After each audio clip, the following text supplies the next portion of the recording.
저는 이번에 니카라과를 다녀오면서 하나님의 뜻이 얼마나 섬세하고 분명한지 하나님의 뜻을 또한 발견하는 그런 시간을 가져보았습니다. 우리 선교팀이 오전에는 주로 이제 교회를 중심으로 사역을 하고, 또 오후에는 이제 현지인 가정을 방문하는 노방전도를 하는 시간이 있었습니다. 노방전도 할 때 그냥 길거리를 막 다니면서 전도하는 것보다는 이 현지 교회 교인들이 안내해주는 가정에 이제 방문을 해가지고 이렇게 복음을 전하는 그런 시간이었는데, 종종 이 처음 계획했던 그 집이 아니라 다른 집으로 가야 될 때가 있었어요.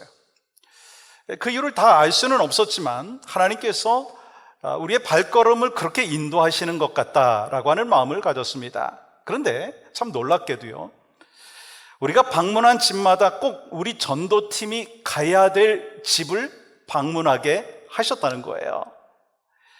이 사진에 나오는 저 첫 번째 집은 우리 두 팀이 이제 나눠서 이렇게 전도하러 갔는데, 저희 팀이 갔었던 첫 번째 집이었는데요, 저 가정은 오랫동안 교회를 다니지 않고 있었는데 우리 선교팀의 그 방문을 계기로 해서 다시 교회로 나가기로 결단을 했다는 거예요. 또한 두 번째 나오는 저 사진을 보시면 저 가정은요, 아주 극심한 경제적인 어려움을 겪고 있었고, 또한 보시는 대로 18살 된 아들은요, 아주 심한 육체적인 그 장애를 갖고 그래서 휠체어를 타야만 했습니다. 또 아내는 집을 떠난 상황이었어요. 그곳에서 복음을 전할 때 저 아버지는요, 눈물을 흘리면서 과거에 만났던 주님을 기억하면서 다시 교회로 나가겠다, 그렇게 결단을 했습니다. 그 순간 우리는 깨달은 게 있습니다. 뭘 깨달았느냐면, 우리가 계획할지라도 그 길을 인도하시는 분은 하나님이시라는 거예요. 우리가 의도하지 않았던 길이었다 한다 할지라도 그 길이야말로 하나님이 예비하신 길이었다라고 하는 거예요. 우리 인생도 마찬가지예요. 우리는 스스로 계획을 하고 길을 정하고 행동을 하지만 하나님께서 우리의 발걸음을 바꾸실 때가 있다라고 하는 거 여러분 아시죠? 그리고 시간이 흐른 뒤에 되돌아보면 결국 하나님의 인도하심이 가장 선하고 온전했다라고 하는 것을 깨닫게 되죠. 여러분, 모든 것은 이 하나님의 목적을 위해서 주어졌고 하나님의 그 목적과 계획에 따라서 일하고 계시다라고 하는 것을 우리는 깨닫게 됩니다. 그러니까 우리는 나의 계획을 뛰어넘는 하나님의 계획과 하나님의 목적이 있으시다라고 하는 것을 날마다 기억하며 살아가야 된다는 거예요. 여러분, 오늘 말씀을 통해서 우리가 붙잡아야 될 것이 무엇인가라고 하는 것을 함께 나누고자 합니다.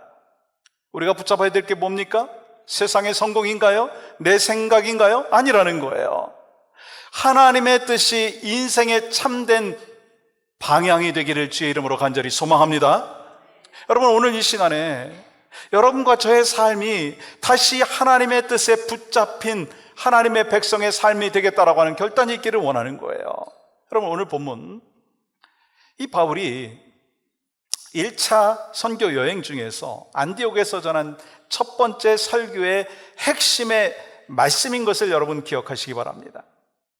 그 당시 바울은 회당에 모여 있었던 유대인들과 이방인 개종자들에게 말씀을 전했죠.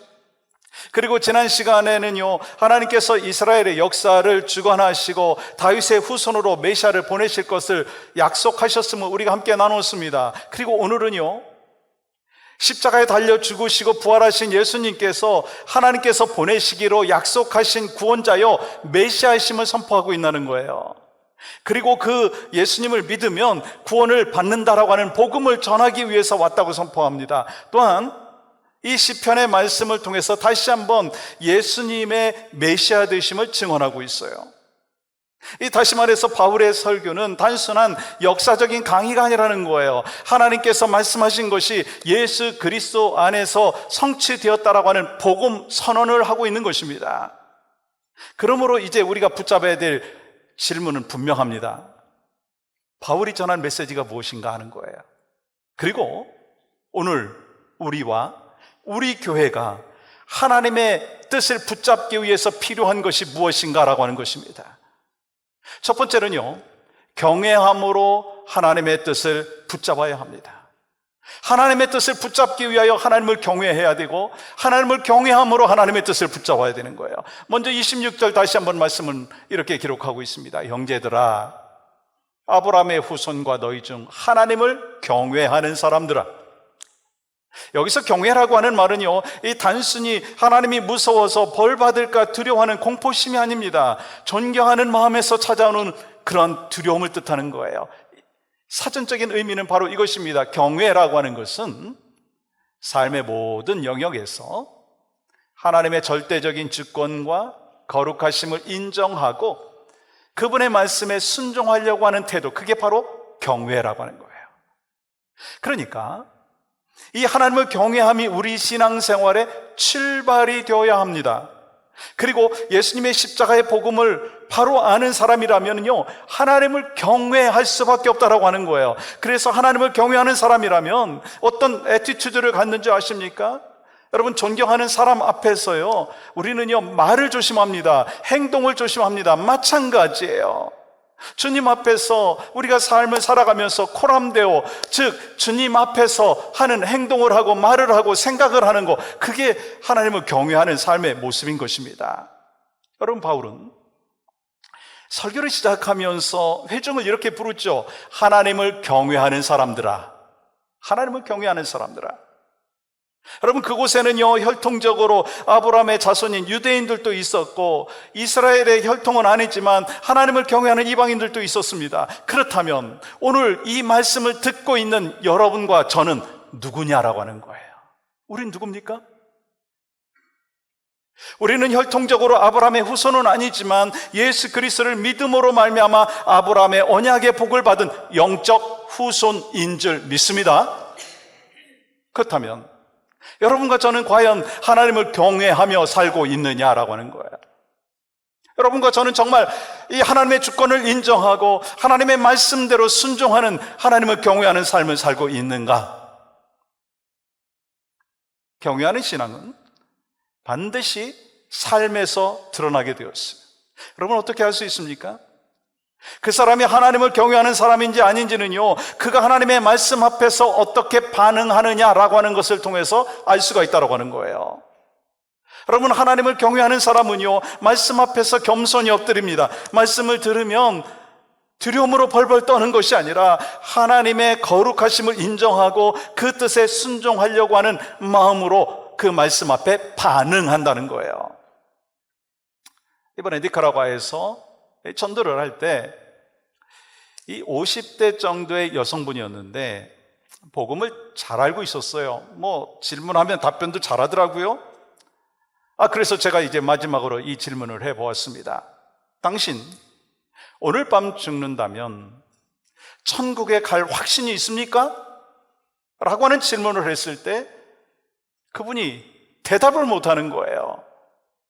왜 대답을 못했을까요? 그분은 아직 예수 그리스도를 구주로 영접하지 않았다는 거예요.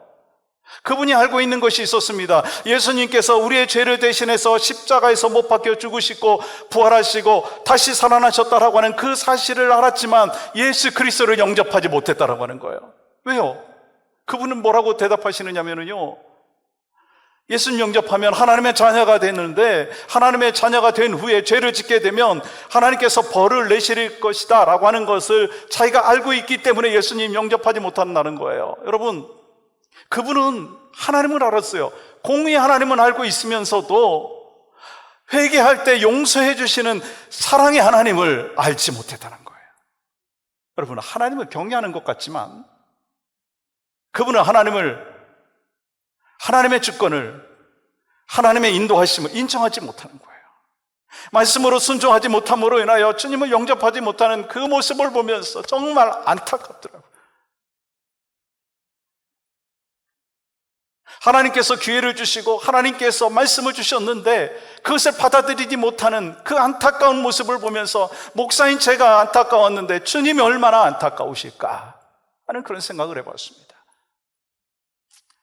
우리 잠언 1장 7절 말씀 보시면 이렇게 기록합니다.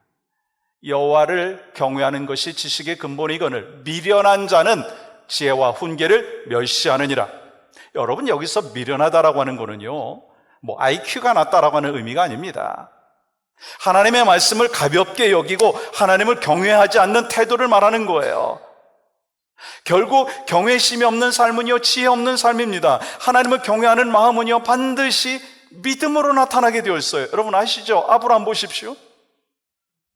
이삭을 바치라고 하는 그 명령 앞에 순종을 했을 때 하나님께서 아브라함을 향하여 뭐라고 말씀하시는 줄 아십니까? 이제야 내가 나를 경외하는 줄 아노라.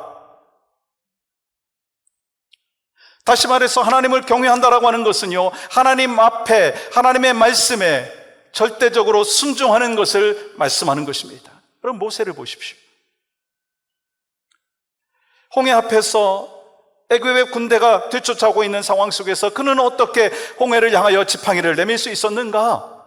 여러분, 모세 안에는요, 하나님을 경외하는 마음이 있었기 때문인 것입니다.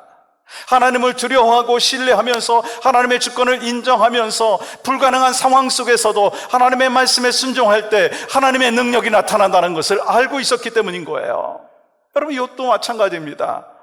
여러분, 욥이 하나님을 경외할 수 있었던 이유가 무엇인 줄 아십니까? 물질적인 축복이 있었기 때문인가요? 건강이 있었기 때문인가요? 아니에요. 모든 것을 잃고 극심한 고난 가운데서도 욥은요, 하나님의 절대적인 주권을 인정하면서 하나님을 신뢰하면서 하나님을 향한 경외심을 잃지 않았다는 거예요. 그래서 하나님께 인정받는 하나님의 사람이 되지 않았습니까? 여러분, 하나님 앞에 칭찬받는 믿음은요, 하나님을 경외하는 믿음이에요. 하나님께서 세상의 주권자이심을 인정하고 삶의 모든 영역 속에서 주님께 순종하는 그 삶이 저의 삶이 되기를 원하고 여러분의 삶이 되시기를 주의 이름으로 축복합니다. 하지만 당시 이스라엘의 종교 지도자들은요, 성경 말씀을 줄줄 외웠어요. 율법도 철저히 지켰습니다. 그렇지만 정작 그 하나님의 말씀이 가리키는 그 메시아 예수 그리스도를 알아보지 못했습니다. 여러분, 그 무지가 결국 하나님의 아들 예수 그리스도를 정죄하게 만들었고 십자가에 못 박게 만들지 않았습니까? 왜요? 하나님의 말씀만 알았지만 하나님을 경외하는 마음이 없었기 때문에 말씀에 순종하지 않았습니다. 그래서 결국 하나님의 뜻과 그리고 하나님의 섭리와 반대되는 그 길을 걸어갔다라고 하는 거예요. 여러분과 제가 하나님의 말씀을 붙잡기 위해서, 하나님의 뜻을 붙잡기 위해서 필요한 것이 무엇이냐면 바로 하나님을 경외하는 마음이 있어야 되는 거예요. 하나님의 주권을 인정하고 하나님의 말씀에 순종하는 것입니다. 그리하면 하나님의 보호하심과 하나님의 인도하심과 하나님의 은혜가 바로 여러분과 저의 삶 가운데 날마다 더하게 허락하여 주실 줄 믿습니다. 그리고 하나님을 경외하는 마음으로 예배하고 말씀에 반응하고 삶에서 예수님을 드러내야 된다는 거예요. 여러분, 우리 모두가 하나님을 경외함으로 하나님의 뜻을 붙잡고 날마다 살아갈 수 있는 은혜가 있기를 원합니다. 그래서 하나님 앞에 기쁨 되기를 원합니다. 얼마나 오래 사는지가 중요한 게 아니라 얼마나 하나님 앞에 기쁨 되어지는 인생을 하루하루 살아가느냐가 그렇게 중요하다라고 하는 거예요. 두 번째는요, 우리가 하나님의 뜻을 붙잡기 위해서 필요한 거는요, 예수 그리스도의 십자가와 부활의 복음으로 살아가야 되는 거예요. 예수 그리스도의 십자가와 부활의 복음으로 하나님의 뜻을 또한 붙잡아야 된다는 거예요. 두 번째로 바울은 예수 그리스도의 십자가와 부활을 통해서 이루어진 하나님의 구원의 계획, 그 복음의 핵심을 선포합니다. 그리고 우리가 그 뜻을 깨닫고 그 뜻을 따라서 살아가야 된다라고 하는 것을 강조하고 있어요. 그래서 27절, 28절, 29절에 보면요, 그는 예수님께서 십자가에 달리시기까지의 그 상황을 전하고 있고 이어서 예수님의 부활과 그리고 제자들에게 나타나신 사실을 증언하고 있습니다. 여러분, 바울이 전한 가장 중요한 메시지의 핵심이 무엇인 줄 아십니까? 복음의 핵심이 무엇인 줄 아십니까? 언제나 십자가였어요. 부활이었습니다. 여러분한테 한번 질문해 보겠습니다. 예수님께서 여러분과 저의 죄를 친히 감당하시기 위해서 이 땅에 오셨고 예수 그리스도께서 우리의 죄를 친히 십자가에 못 박혀 죽으심으로 인하여 우리에게 구원의 길을 허락하여 주셨고 우리가 예수 그리스도를 믿음으로 말미암아 하나님의 백성이 되었고 그리고 예수님께서는 사망 권세 이기시고 부활하신 하나님이시다라고 하는 사실을 믿습니까? 여러분, 왜 부활이 중요한 줄 아십니까? 부활은요, 하나님의 주권과 계획이 반드시 성취되었다라고 하는 것을 증명하고 있기 때문인 것입니다. 예수님의 죽음은 인간의 죄를 씻기 위한 것이었지만 부활은요, 그 죽음을 이기시고 하나님의 구원의 계획이 반드시 성취되었다라고 하는 것을 증명하는 아주 중요한 사건이다라고 하는 거예요. 예수님의 부활은요, 구약의 예언대로 이루어짐으로써 하나님의 말씀이 오류 없이 성취되었다라고 하는 것을 증명하는 것입니다. 그러므로 예수 그리스도의 십자가와 부활은요, 하나님께서 우리의 주권자 되심을 보여주는 증거라고 하는 거예요. 인간은 자유의지가 있죠. 그래서 자유의지를 갖고 자기가 선택함으로 인하여서 예수님을 배척하는 일이 있었습니다. 그렇지만 여러분, 하나님의 계획은요, 막을 수가 없었어요. 예를 들어서 이런 거예요. 이 니카라과를 갈 때 여기서 직접 다이렉트로 가는 게 없어가지고 LA에서 출발을 해서 엘살바도르에 가서 레이오버를 하고 이제 그 니카라과의 수도인 마나과에 도착을 하게 되는데, 우리 선교팀은 저를 비롯해서 비행기 안에서 먹었어요. 또 잠도 잤어요. 또 화장실 가기 위해서 걷기도 했습니다. 근데 결국 비행기는요, 정해진 목적지를 향하여 날아가더라고요. 무슨 얘기냐면 우리 인생도 마찬가지예요. 우리가 자유의지를 갖고 먹고 자고 선택하고 자유를 누리고 살아가지만 결국 하나님께서 우리 각자의 인생의 방향, 그리고 하나님의 뜻과 하나님의 계획을 따라서 움직이신다는 거예요. 여러분, 이 사실 믿습니까? 여러분, 욥이 바로 그 삶의 증거를 보여주고 있습니다. 형들은 악한 마음으로 동생을 팔아버렸지만 하나님께서는 그 사건조차 선하게 사용하셔서 요셉에게 다음과 같은 고백을 하게 하죠. 창세기 45장 5절 말씀 이렇게 기록합니다. 당신들이 나를 이곳에 팔았다고 해서 근심하지 마소서, 한탄하지 마소서. 같이 읽겠습니다. 시작. 하나님이 생명을 구원하시려고 나를 당신들보다 먼저 보내셨나이다. 여러분, 우리의 인생도 마찬가지예요. 여러분과 제가 스스로 선택하며 살아가고 있는 것 같지만 돌아보면요, 결국 모든 길을 통해서 하나님의 뜻이 이루어졌다라고 하는 그 고백을 할 수 있지 않습니까? 여러분, 예수 그리스도의 십자가와 부활은요, 우연이 된 것이 아닙니다. 하나님이 이미 예언하시고 이루신 구원의 계획이라고 하는 거예요. 그래서 이 사도들의 사명은요, 무엇이었습니까? 부활을 증언하는 것이었습니다. 사도행전 1장 22절 말씀 보시면 가룟 유다 대신에 새로운 제자를 세울 때 이렇게 말씀하시죠. 부활하심을 증언할 사람이 되게 하여야 하리라.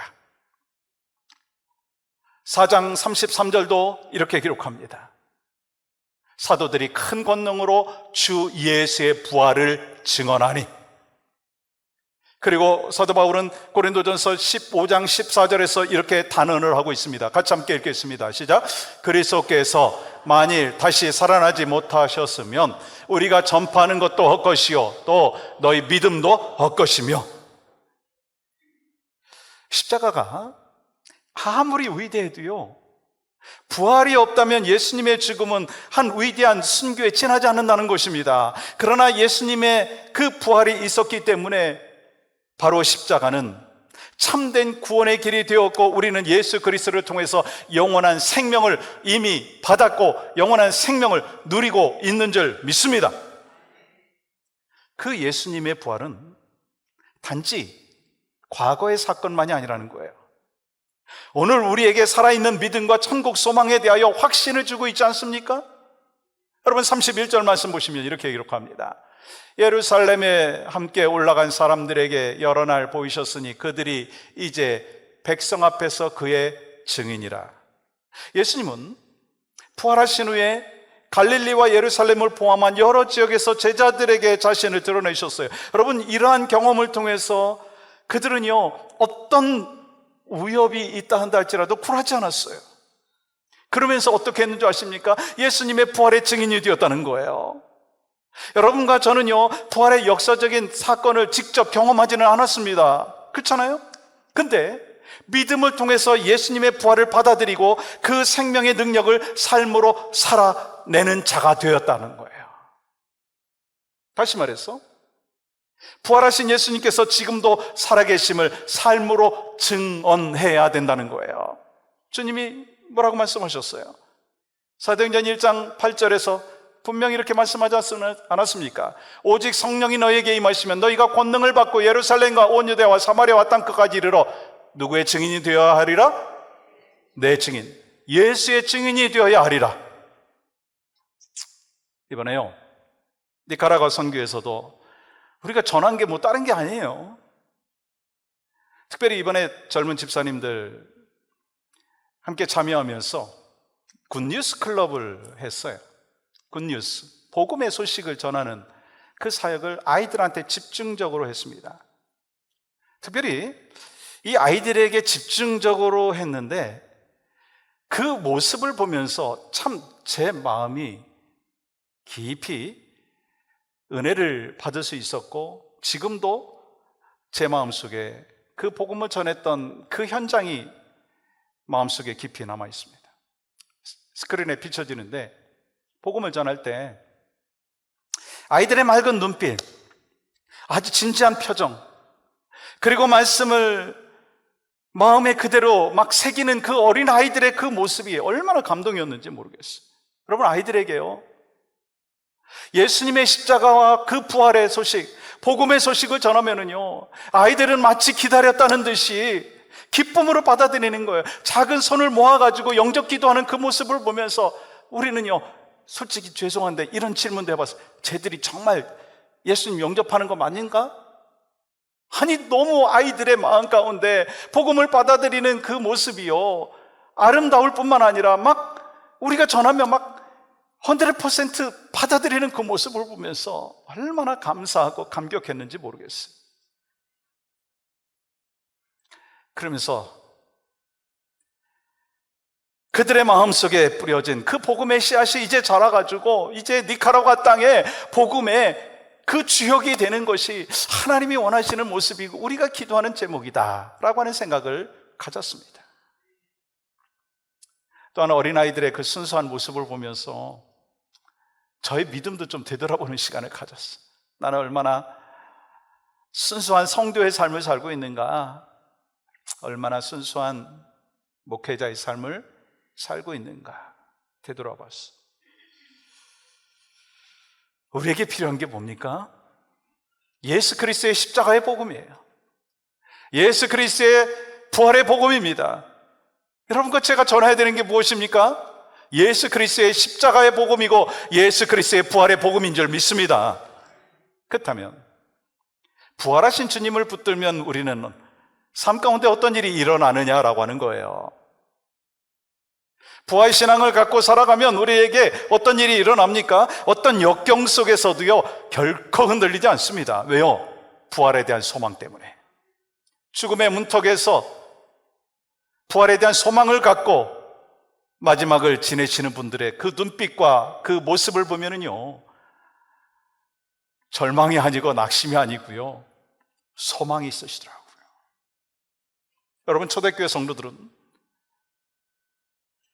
죽음 앞에서 조금 더 흔들리지 않았어요. 왜일까요?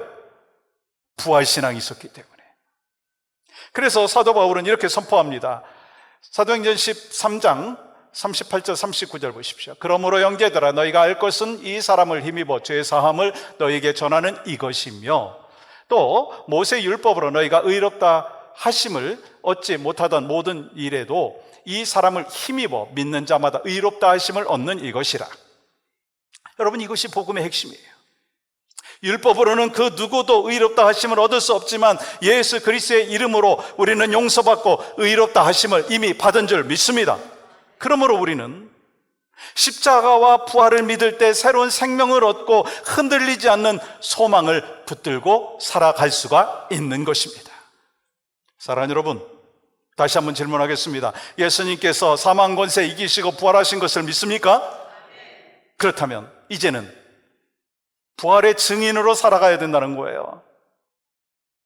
가정에서, 직장에서, 세상 속에서 우리가 믿는 예수 그리스도께서 살아계심을 삶으로 보여줘야 된다는 거예요. 그래서 우리의 삶의 절망의 그 상황 속에서도 희망을 말할 수 있는 우리의 넉넉한 마음, 제 유혹 앞에서도 담대히 승리하면서 예수 그리스도를 전하는 삶의 모습이 저에게 있어야 되는 거고 여러분에게 있어야 되는 거예요.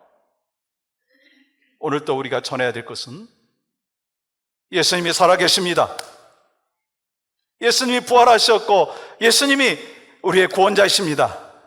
이 고백을 우리의 삶 가운데 전해야 될 줄 믿습니다. 우리 모두가 흔들리지 않는 부활신앙을 갖고 세상을 향하여서 담대히 복음을 증거하는, 부활신앙을 전하는, 부활의 복음을 전하는 복된 인생 되어야 될 줄 믿습니다.